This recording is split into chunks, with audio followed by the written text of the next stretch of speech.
എൻ്റെ ഒരു വലിയ വീക്ക്നെസ് ആയിരുന്നു. അതാണ് ഞാൻ ഒരിക്കലും ഒരു ആക്ടറിനെ നമ്മൾ എഴുതി വെച്ചതിന് മുകളിൽ ഒരു ഡയലോഗ് പറയാൻ സമ്മതിക്കാറുണ്ട്.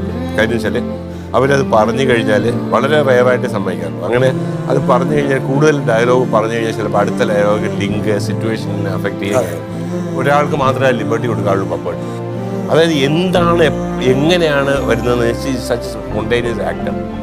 അതുപോലെ ഇനി ഒരു ആക്ടർ ഒരുപക്ഷെ അല്ല ഇനി തീർച്ചയായിട്ടും പ്രിയന്റെ സിനിമയ്ക്ക് പത്രമാറ്റം അല്ലെങ്കിൽ 22 ക്യാരറ്റ് നൽകിയിരുന്ന ആൾക്കാരാണ് ഇവരൊക്കെ. തീർച്ചയായിട്ടും ജഗതിയും പോട്ടറൊക്കെ. തീർച്ചയായിട്ടും ഒരുപക്ഷെ പ്രിയൻ എന്നുള്ള ഫിലിം മേക്കറിനെ തളർത്തി കളയുന്നത് ഇവരുടെ ആബ്സെൻസ് ആണ്. സത്യമായിട്ട് ഇവരൊക്കെ ഉണ്ടായിരുന്ന പ്രിയന് വേണം വീണ്ടും മാജിക് ഉണ്ടാക്കുന്നത്. എന്തുകൊണ്ടാണ് പലരും ചോദിക്കുന്നുണ്ട്, എന്തുകൊണ്ടൊരു കിലുക്കം പോലൊരു സബ്ജക്റ്റ് ആലോചിക്കുന്നില്ല, അല്ലെങ്കിൽ തെന്മാവിൻ കൊമ്പ് പൊത്ത് പോലൊരു കഥ ആലോചിക്കുന്നില്ല എന്നൊക്കെ ചോദിക്കുമ്പോൾ ആദ്യം മനസ്സിൽ വരുന്ന പ്രശ്നം ആര് പെർഫോം ചെയ്യും, ആരെ ഇട്ടെടുക്കും.